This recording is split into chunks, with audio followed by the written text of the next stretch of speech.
किसी प्रश्न में यदि एक त्रिकोणमितीय अनुपात दिया होता है तो उसकी सहायता से कैसे हम अन्य त्रिकोणमितीय अनुपातों को ज्ञात करते हैं, इसके संबंध में जो आपको बात याद रखनी है कि जब एक त्रिकोणमितीय अनुपात दिया गया है तो उसकी सहायता से किसी समकोण त्रिभुज की दो भुजाओं की माप हमको ज्ञात हो जाती है, और जब दो भुजाओं की माप हमको पता है तो फिर पाइथागोरस प्रमेय का उपयोग करके हम तीसरी भुजा की माप को ज्ञात कर लेते हैं, क्योंकि पाइथागोरस प्रमेय का उपयोग समकोण त्रिभुजों के लिए किया जाता है। और जब इस प्रकार से त्रिभुज की समस्त भुजाओं का मान हमको मालूम हो जाता है तो त्रिकोणमितीय अनुपात इन्हीं भुजाओं की मापों का अनुपात होता है। इसका उपयोग करते हुए हमने प्रश्न को हल कर देना है।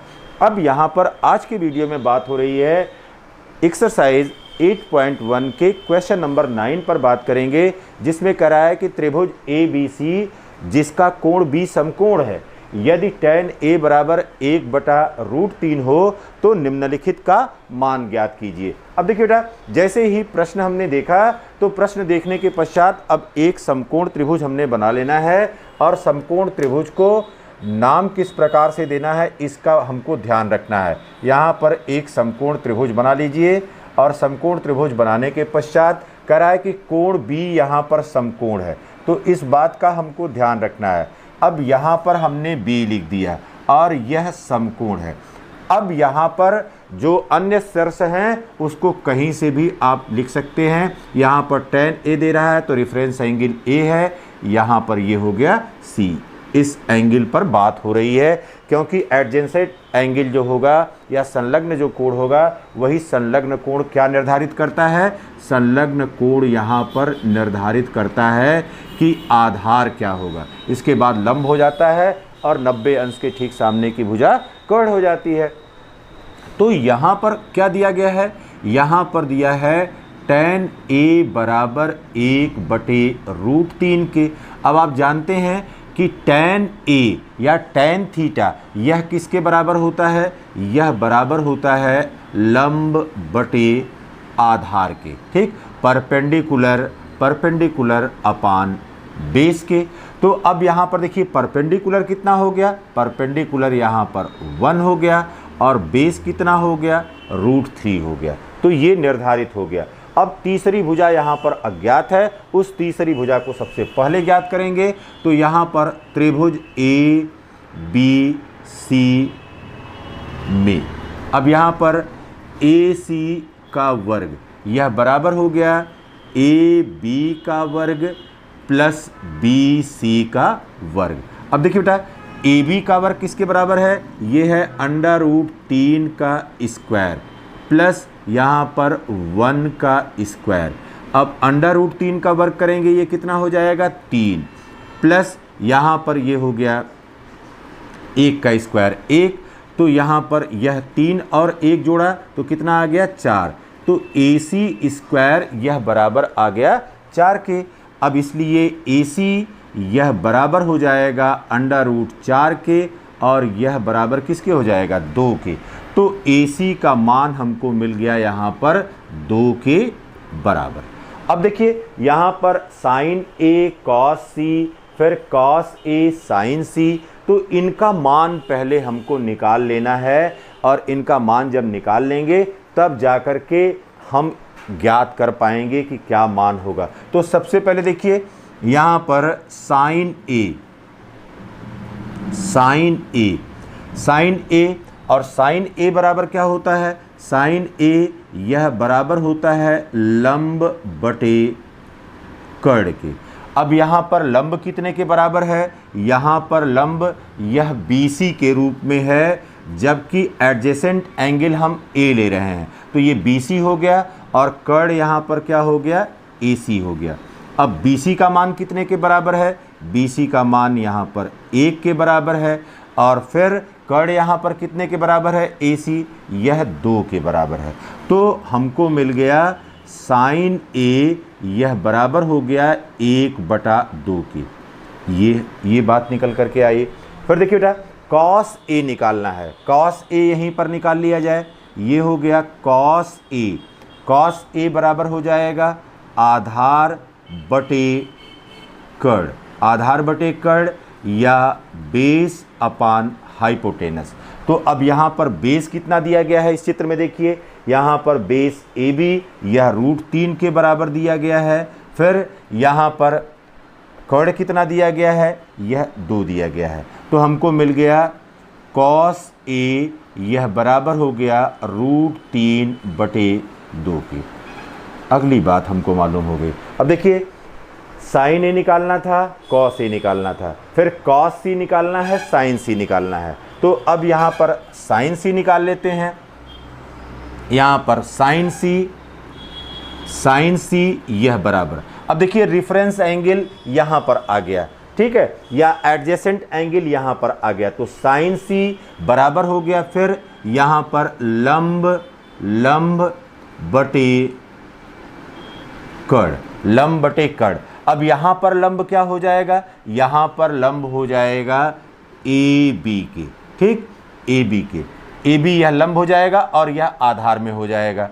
फिर देखिए कर्ण कितना है, यहाँ पर ए सी के बराबर है। तो यह बराबर हो गया यहाँ पर √3/2 के, ठीक, यहाँ पर साइन सी का मान निकल गया। फिर देखिए इसके पश्चात अब क्या निकालना है, यहाँ पर हमको कॉस सी का मान निकालना है। तो कॉस सी बराबर यहाँ पर आधार बटे कर्ण के, और यहाँ पर आधार किसके बराबर है, आधार यहाँ पर अब BC के बराबर है, BC, और कर्ण किसके बराबर है, यहाँ पर AC के बराबर है। यह बराबर हो गया 1/2 के। अब देखिए क्या क्या मालूम हो गया हमको, यहाँ पर साइन ए कॉस ए।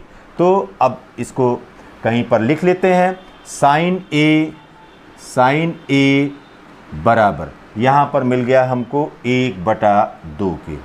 फिर कॉस ए बराबर, अब कॉस ए बराबर कितना था, √3/2 के। फिर देखिए बेटा साइन सी कितना मिला, साइन सी बराबर अब ये बराबर आ गया √3/2 के। फिर कॉस सी किसके बराबर मिला, यहाँ पर कॉस सी यह बराबर हो गया 1/2 के। ये हमने लिख लिया। अब देखिए अब क्या करना है, अब हमको इनका मान निकालना है। तो इनका मान निकालने के लिए अब जो पहला वाला है उसको पहले हल करते हैं, देखते हैं उसका मान कितना आता है। इसी प्रकार से दूसरे में इन समस्त मानों को रखेंगे और तब जा कर के हमको यहाँ पर परिणाम मिलेगा। यहाँ पर देखिए बेटा, यहाँ पर पहले में कह रहा है कि साइन ए कॉस सी, फिर plus cos A into sine सी। अब ध्यान से यहाँ पर मान रखना है, साइन ए बराबर है 1/2 के, 1/2 गुणे, और कॉस सी बराबर 1/2 के, ये हो गया 1/2 के। फिर प्लस यहाँ पर देखिए कॉस ए का मान यहाँ पर है √3/2। फिर देखिए बेटा इंटू साइन सी का मान कितने के बराबर है, यह भी है √3/2 के। अब यहाँ पर देखिए अंश में 1 है, यहाँ पर भी 1 है, और 1 का गुणा यहाँ पर हो गया 1, और हर में है 2 और 2 का गुणा, तो 2 और 2 का गुणा हो गया 4, तो ये हो गया 1/4। प्लस देखिए यहाँ पर √3/2 गुणे √3/2, तो √3 और √3 का गुणा हो जाएगा, कितने के बराबर हो जाएगा, 3 के बराबर हो जाएगा। 2 और 2 का गुणा हुआ, कितना हो गया, 4 हो गया। अब देखिए यहाँ पर दोनों का हर समान है, तो यहाँ पर 4 लिख दिया। अब अंशों को जोड़ दीजिए, 1 + 3, यह बराबर हो गया 4/4, और यह बराबर कितना हो गया, 1 के। तो यह पहला परिणाम हमको मिल गया 1 के बराबर। फिर देखिए दूसरे में यहाँ पर मान निकालना है। दूसरे में क्या कर रहा है, cos A into cos C minus sign A into sine सी। अब देखिए बेटा कॉस ए का मान रखिए, यहाँ पर कॉस ए का मान है √3/2।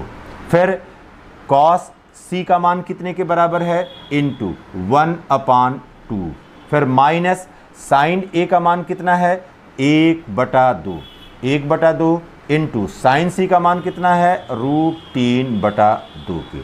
अब यहाँ पर देखिए ऊपर हो गया √3 और नीचे 2 और 2 का गुणा हुआ 4, √3/4 माइनस, फिर देखिए 1 गुणे √3, यह बराबर हो गया √3 और 2 का गुणा कितना हो गया, 4, तो √3/4 माइनस √3/4।